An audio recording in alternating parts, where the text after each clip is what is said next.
Hey, greetings and salutations everybody. My name is Tito and today we're going to be looking at a series released by LG that is probably one of my favorite series ever released by LG. And we're going to talk about each one of these devices here as we kind of go through the timeline of them. So if you guys may see here that what we have in front of us today, we have the LG Vault, the original OG LG Vault. We have its younger brother, the LG Vault 2, followed by the LG X Power, aka the Vault 3, and then the LG X Charge, aka the Vault 4. So that's how I would actually name them, even though these two are considered X series. I would definitely still consider them as part of the Vault family. And we're just going to go through each one of them real quick just to kind of see the evolution state of the Vault and what LG has done with them. So we're going to start off with the very first one, the original one here. This is the LG Vault.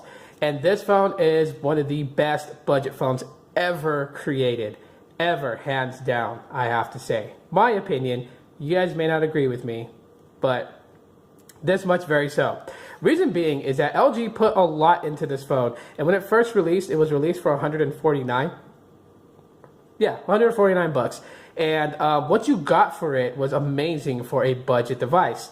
So the display, even though it's not a not 720p, not even full HD, it's just, you know, the resolution is very small with this device. But because of the screen size, it looks really good. The reds, the greens, the blues, it just comes out very good. Very visible and clear to read.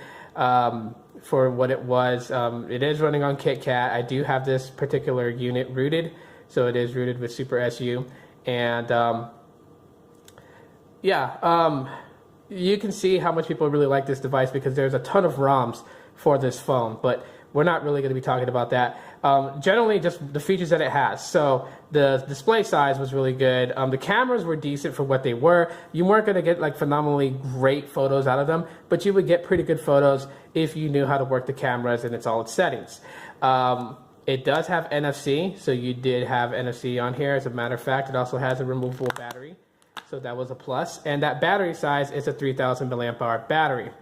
Of course, you guys can see the NFC chip here on the back of the device. It does not have wireless charging, I don't believe. I've never tried, but you can, you know, like tap to share information.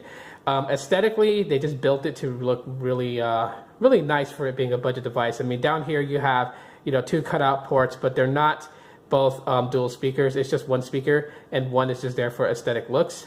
It does use USB, micro USB actually, and yeah, I mean, it's just all around. They really did put some thought into this. Really, I mean, IR blaster if you want to use it to control your TV and stuff like that if you have a smart TV.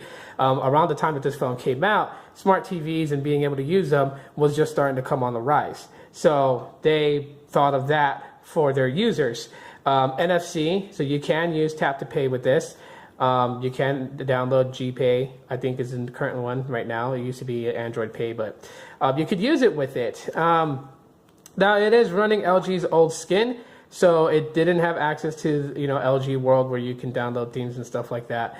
But you could replace it with launchers, and if you did flash a ROM on here, then you probably got the latest version of Android, or at least probably brought it up to Marshmallow, maybe Nougat.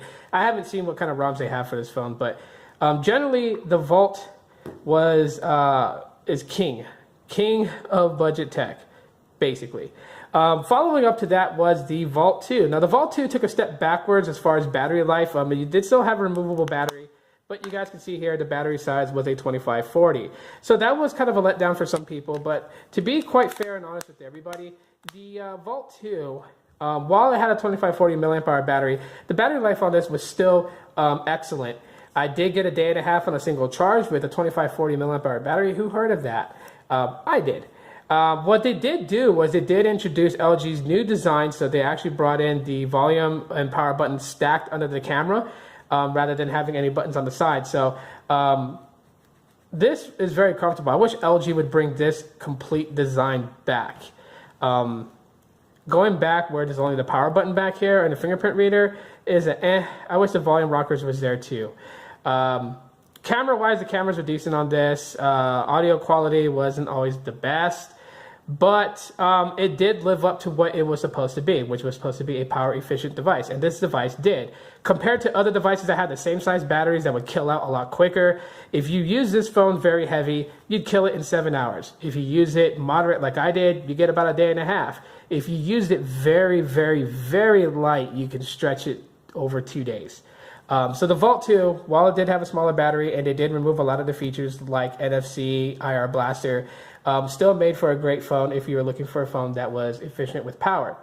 Moving on to the next phone is the LG X Power. Now this phone is also one of my favorites, and I think is probably one of the best budgets. I think it was released in 2016. Reason being is that they actually switched it up, and it's now a battery embedded. I believe it's like a 3,000 milliamp hour battery embedded. No, 4,000, sorry.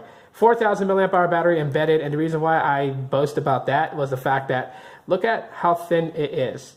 For a 4,000 milliamp hour battery crammed in there, I think it's 4,000 or 4,100, one of the two. But it's a big battery crammed into a thin device. Like LG really did step its game up with that.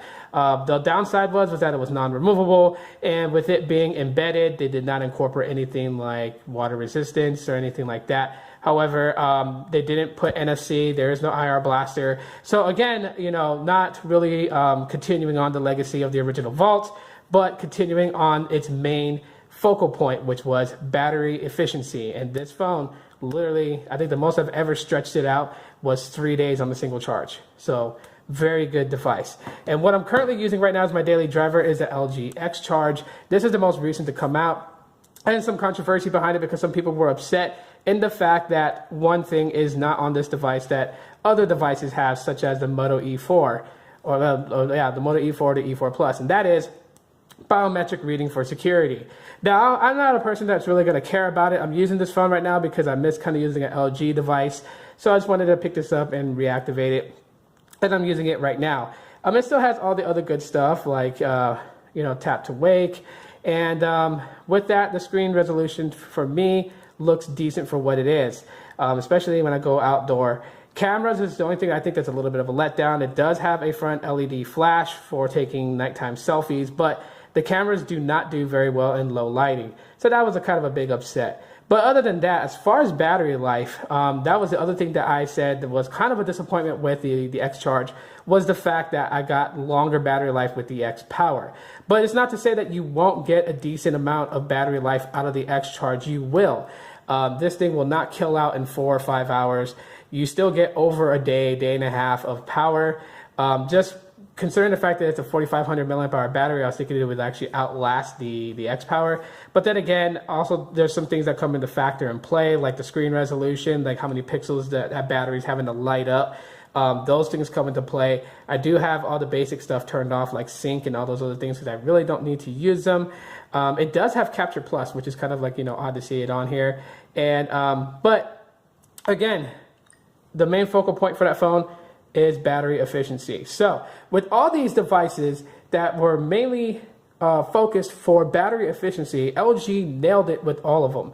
And this is one of those series that I say that from start to finish, or from start to, you know, most recent, because it's not finished, LG did a phenomenal job with it.